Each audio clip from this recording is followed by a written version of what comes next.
I've been asked to foster my son's best friend, and I don't know how to react. I have one son, Henry, aged 12. Henry is best friends with a boy named Archie, aged 14. It has always been clear that Archie comes from a troubled home.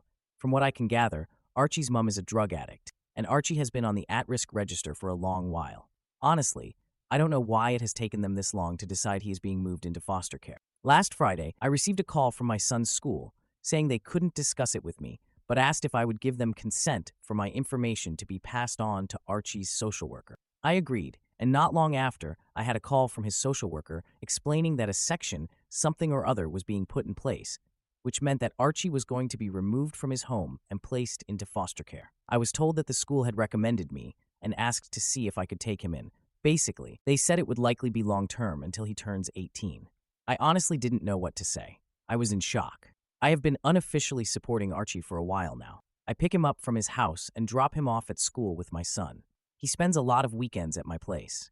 On days where he doesn't come to my place, I make sure to pack him something to eat when I pick him up, because he told me that his school lunch is his only meal most days. I buy him soap and deodorant, and I even wash his clothes for him. But supporting however I can and taking him on fully is a big jump. I'm a single dad. I have a decent job, but I'm far from well off. I live in a small 2-bedroom house, meaning Henry and Archie would have to share a room, which they do now when Archie stays, but it's only for short bursts. Plus, there's the responsibility of taking on another human. I was told that they had a lack of foster carers in the local area, so if I didn't agree to take him, it is likely he would have to move counties and schools. I don't want that. I was already having Archie stay with me for the 2-week Christmas holiday, so I asked if I could think about it and give them a firm answer in the new year. They agreed. Archie has not yet been informed about any of this. I've tried to make this a normal Christmas for him, as much as possible. My heart is telling me, of course, you're going to take that little boy in, but my brain is worried about the responsibility and cost of taking on another mouth to feed, another boy to clothe. At the same time, I keep thinking about Archie's situation.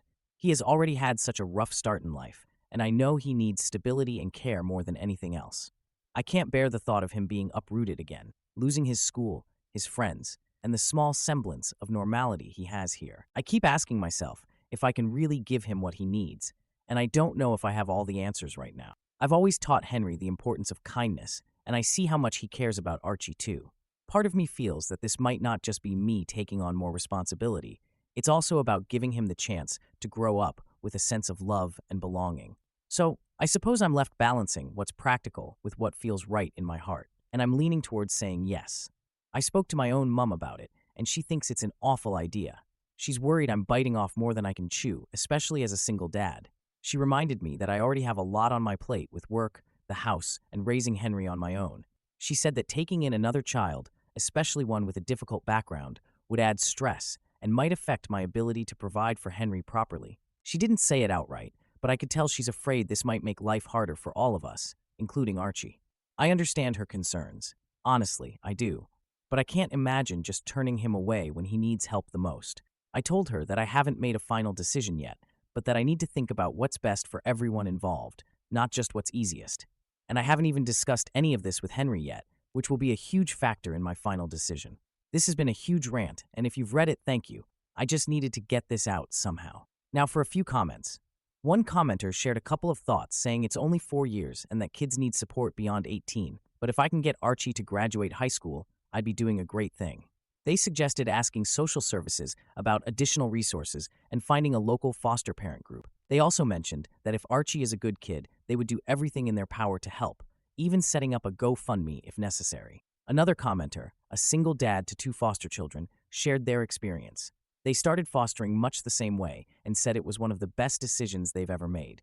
They acknowledged that it's an adjustment, but assured that it's worth it, especially if I care about the kid. Now for the 5-day update. I just wanted to come on and give an update. I want to say a huge thank you for all the responses. I genuinely didn't expect to receive so many replies, especially to something that was just meant to be a rant to get my emotions out. When I was asked to take in Archie, at first I felt honored. Then I felt worried about everything. I am quite an anxious person in general, and my thoughts were flooded with concerns about whether I'd be good enough to support Archie in the way he needs. I love my mom, but she didn't help. I think I get my anxiety from her, although she has it on a much higher scale than I do. Every possible thing that could go wrong, she was texting me about all week. You're already stretched thin with work and Henry. You won't get one-to-one time with Henry anymore. How will you afford everything? These are real concerns, and I'm glad she brought them up because they gave me the opportunity to think about how I could mitigate them. A few of you mentioned the fostering allowance, which I knew about, but I couldn't find any concrete information on how much it would actually be. Every source online seemed to give a different answer, but none suggested it was very much. However, as some of you advised, I called the social worker's office and said I was seriously considering taking in Archie, which they were thrilled about. But I needed to understand the finances first to see if it was feasible. They said they couldn't provide exact numbers, as every case is different and it isn't decided until a placement is found. However, they told me the minimum would be around £190, about $240 US per week, and that it would likely be completely tax-free. Additionally, I'd receive a significant discount on things like council tax. That was honestly a lot more than I expected, and much higher than most of the figures I'd seen online. They also put me in touch with some other foster carers who answered my questions, which was incredibly helpful. This week has been very busy. I worked out my finances, added the estimated fostering allowance, and calculated how much Archie would likely increase my expenses. It worked out that I'd actually have a surplus compared to my current situation. Many of the foster carers I spoke to don't work full-time, using the allowance to supplement their income. I'm not sure if I want to do that, but they mentioned it helps to work part-time since fostering involves a lot of work, meetings, reports, and other responsibilities. On top of that, I'd need to complete training during the first year to become fully qualified. I considered it, and with the additional allowance, I could move to a .6 contract, working 3 days per week, while still covering the costs of moving to a 3-bedroom house. While that would leave me with slightly less disposable income, it wouldn't be a significant reduction. I've spoken with my work, and they said they'd support me if I decided to do this, but I haven't made a final decision. I don't want it to seem like I'm taking advantage of Archie's allowance. After sorting out the finances, I needed to talk to Henry. This was honestly the most important part of my decision. If Henry said no, I'd struggle to go ahead with it. I took him out and explained the situation. I didn't go into the details of why Archie is going into care, as it's not my story to tell, even though Archie himself has been open about his rough home life. I discussed the potential challenges: less one-on-one time, less privacy, at least in the short term while we find a bigger house, and so on. Henry was incredibly supportive. He said that he and Archie had talked about how they both wished Archie could come and live with us. I told him not to mention anything to Archie yet until I had the chance to speak with him, and he agreed. Yesterday, I arranged for social services to come over. Archie, his social worker, and I sat down to talk. They told Archie he was going to be placed in foster care. Archie cried a lot, I cried a lot, and he asked to see his mum, which the social worker said they'd arrange as soon as possible. In that moment, Archie didn't seem like a teenager. He seemed like a small child whose world was crumbling. Then they asked Archie if he'd want to stay with me. Although he was still distraught about being in care, he said he'd love to stay with me. We discussed what it would mean and how it would affect us. Afterward, Archie and his social worker spoke privately, and then the social worker and I talked. They expressed how thrilled they were about my decision and said they were pleased I planned to move to a bigger house soon, as Archie would need his own space, which I fully agree with. Normally, the boys spend most of their time upstairs playing Xbox, but later that day, Archie came down and asked if we could watch a movie together. He sat next to me, rested his head on my shoulder, and said, "Thank you for letting me stay with you." Writing this, I can feel tears welling up in my eyes again. I put my arm around him and said I'd always be there for him. Today, Archie seems a little down, which is entirely understandable. I honestly expected him to take it harder than he has. To cheer him up, we're going to see the new Lion King movie, even though I hate those live-action films, but this is for Archie, and then going out to eat, letting the boys choose where. I might return in a few months to give an update on how things are going. For now, I'm just hoping everything will be okay. I know the first few months will be the hardest. Thank you, everyone. Now for a few comments. A commenter said, "You absolute hero. You have changed that child's life for the better. Forever." The original poster replied, "I hope I do. If I get anything out of this at all, I just hope and make a difference." Another commenter added, "This rules. You rule. Great work, mate. Genuinely so proud of you. If you need somebody to just reach out and talk with, please send a message over. Happy to chat." Then another commenter humorously noted, "The council has met and has decided to add your name to the list of those allowed to touch any thermostat. With great power comes control over the temperature of the entire neighborhood. Use it wisely."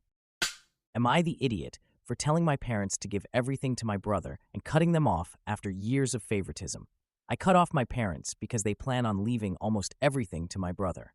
My brother is 32 and has struggled to launch in life. He's never been very smart, did poorly in school, and failed out of 2 trade schools. He works at a gas station now. Our parents always treated us equally until adulthood. They insisted we earn our own way and refused to pay for college. I joined the military at 17, got an associate degree while serving, and used my GI Bill for my bachelor's. Now, I'm working towards my master's, and my husband and I have bought a house. In contrast, my parents fully paid for my brother's trade schools, helped him with rent, and gave him countless loans. They support him as he cosplays as an adult, while they never paid for my education or wedding. The disparity in treatment bothers me. Our parents are in their 60s and in poor health. They recently informed us that they are leaving almost everything to my brother, but want me to manage their estate and be their medical power of attorney. I told them to give my brother everything and that I'm done with them. They asked me to have some grace and understand that he needs support. My mother asked for a ride to a doctor's appointment, but I told her to ask her favorite child or pay for an Uber. My brother called to apologize, but I told him I'm not mad at him. I'm mad at our parents for the unequal treatment. Am I the jerk? I meant to say that my mother refers to my brother as disabled, even though he isn't. He just has a below-average IQ, which she thinks counts as a disability. Now for the update. The consensus on my post was mixed. I sat down with my parents to discuss it. My brother isn't actually disabled, he just has a low IQ. My parents babied him because he wasn't as smart as other kids and had low self-esteem. He works, pays his bills most of the time, drives, and lives with a roommate. I explained to my parents that I felt they treated me worse than my brother. They always emphasized self-support to me, and I had to join the military at 17, knowing they'd kick me out at 18. They offered no support outside of raising me. Meanwhile, they paid for my brother's trade schools, offered him money for a business, and bailed him out on rent. It's not about the money, but the disparity in treatment. Despite their lack of support, I've done well in life. I told my parents this, but they interrupted and talked over me. They said I'm not entitled to anything when they die, and that I'm an adult who can handle myself. They didn't understand or care about my point. They said I need to treat them better, and that it's wrong not to take care of my sick mother. I gave up trying to express my feelings. They don't care. I told them to remove me from their will. I'm not willing to be their estate executor or medical power of attorney. I suggested they use their savings for nursing homes and an estate executor because I'm not doing anything for them. My mother was shocked and asked if I'd put them in a nursing home. I asked if they'd let their 17-year-old daughter join the army to avoid debt. My parents cried and yelled, and I left. I feel relieved, like a weight is off my shoulders. I have a wonderful husband, a nice home, and I'm starting my master's degree. We're thinking about having a baby soon. I no longer have to worry about my parents. They can deal with their own problems, just like I've dealt with mine. That's it. Not sure if it's the update we wanted, but it is what it is. Am I the idiot for hiring a fake son to prove my wife wouldn't freak out? My wife and I are watching Elf together, and we saw the part where Buddy's real dad tells his wife about Buddy, and his wife gets excited about this surprise adult kid that pops into their life from a time before they knew each other. I point out to my wife that it's a little unbelievable that she would immediately be on board. I then comment that she would actually be mad at me in this situation, even if I genuinely did not know this kid existed and it was conceived before I had met her. She denies it, but I know my wife. We're in our early 40s and have been married 10 years, together for 12. So I need a 20-ish kid to knock on the door and tell me they're my kid and that they just wanted to meet me. Gotta be convincing and really talk about how your mom and I were once really happy before she died of something tragic. Job pays $100. Gender, race, etc. don't matter so long as you can pass for early 20s. Shouldn't take more than an hour of conversation, then you get a call or something and have to leave. Want to do this soon after the new year. You come up with the backstory, and I'll play along. I'll give you a little info up front after you take the job. Edit. Holy cow, I have several interested potential fake offspring. I am no longer taking applications. Did not expect so many willing people. I'll post the winning candidate in the coming days. Edit 2. It looks like I not only have a potential fake kid, but the kid could actually pass as genetically me. Now for a few notable comments. One commenter said, "This sounds like a bad idea, but please post a follow-up once you go through with it." The original poster replied, "Worst case scenario. Okay, yeah, this could go badly, but sometimes being right in a marriage is worth it." Another commenter suggested, "You should hire every single commenter here and have a whole week where every day another couple new kids show up." Then someone else said, "Why do I see in a couple weeks a post going, 'My wife kicked me out. What cheap in is the best?'" The original poster replied, "I wouldn't have the courage to post that here, but you might see an 'Am I the idiot?' along those lines." Now for the 16-day update. First off, I am still married, and my wife thoroughly enjoyed the prank. I didn't even have to sleep on the couch. So, to the very dramatic naysayers, one of which compared my prank to spousal abuse, Several diagnosed me with a number of mental illnesses, and at least as many said I was childish and cruel. To you I say, you're probably right, however. No idiots here. No idiots here. Nah, boo-boo. Stick your head in doo-doo. We've been married a decade. We know each other well enough to know what's over the line and what's funny. That said, it was harder than I thought to secure a fake child. Sure, I had a large number of interested parties and even a couple fabulous candidates, one of which actually looked enough like me that I started wondering if one of you got to my wife and were pulling the ultimate Uno reverse card on my prank. Unfortunately, interested and committed are two very different things. Multiple potential sons and daughters made it to the planning stage and found one reason or another to bail out. Let me be clear. I do not blame these folks at all. I don't think I'd have the courage to send the first DM, let alone actually go through with the prank orchestrated by a complete stranger. But I did find a suitable actor with the courage to come through, and I still think it was money well spent. So here's a synopsis of how it played out. No, there's not a video. Saturday afternoon, my doorbell rang. My dog lost his mind, as he is one to do. And my wife answered the door, since I had pretended to take a call moments earlier. My son, looking about 20 to 25, taller and better looking than I, asked if I was home. My wife motioned to me. I had conveniently just ended my fake phone call, and I came to the door. My son, who even shared my first name, his idea, not mine, said he had something kind of strange to talk to me about. I asked if he wanted to come in, which literally almost blew the whole thing because I would sooner saw off my own foot than invite people in my house. But my wife didn't think much of it. We came to the living room. I offered him a drink. He declined. My son is an excellent actor, by the way. He would later say it was the anxiety of the situation and not wanting to mess up that made his nervous demeanor so convincing. This is from memory, but it's pretty much everything. I'll let my son chime in with details should he feel like outing himself. Do you remember old ex-girlfriend I mentioned at least once in my 10-year marriage in front of my wife? Yeah, that's my mother. It was my wife who reacted first with, "Oh, no way." So I looked at her, feigning ignorance, and then back at my son and said, "Is she okay?" "Yeah, she's fine. That's not why I'm here." My wife was nearly busting out of her chair, totally engrossed and completely consumed with two strong theories. 1, her husband had a long-lost son. 2, her husband hasn't figured out yet that he has a long-lost son. So I say, "Out with it, kid. What's going on?" I'm 22 years old. My wife's eyes essentially bugged out of her head, having now confirmed her theories in her mind. She looks at me, seemingly annoyed that I hadn't put these obvious puzzle pieces together, and interrupts my fake kid. Nearly laughed, but I held it together. "I think he's telling you that he thinks you're his father." My acting is not so great, but I gave it a shot with, "Wait, what?" My look of shock could use some work, but it played for the audience. My son looked at me. "She's right, and I'm not here to ask for anything. In fact, I don't have a lot of time to stay, but I just wanted to meet you and maybe exchange numbers. This is a lot to take in. I knew your mother a long time ago, and she never said, I didn't know. I'm paraphrasing, but this kid deserves an Oscar. She never told you. She only told me on Christmas morning. She didn't say anything bad about you, just that it was over, and she was already dating my dad when she found out she was pregnant with me. Wait, does your dad know?" "Of course, and I've always known he wasn't my biological father. He's a great dad, but lately I'd been wondering who my real father was, so I asked Mom and she told me." Wow, I freely admit, I had the easy part. My wife not saying anything, just taking it all in. Not much else to tell in terms of the production.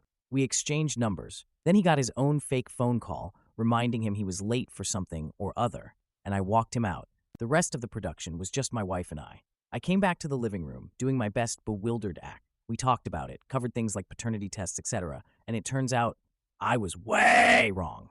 My wife wasn't mad, miffed, or even slightly annoyed. She was full-on amazed, excited, and entertained by the whole thing. I waited a few hours before I fessed up, but before I did, she kept saying how cool it was that I might have a son. And then, when I told her it was all a nonsense lie I made up to prove a point, she laughed. A lot. I can't decide what amused her more, the effort I put into the ruse or the fact that I ended up proving her right in the process. Here a couple gems from wife after I told her the truth. "Where the hell did you find that guy? I'm glad your son wasn't a serial unalived. I might have been mad if he came here looking for money. Next time, you can save $100 and just assume you're wrong. You know I'm going to get you back, right?" That last one has me a little worried.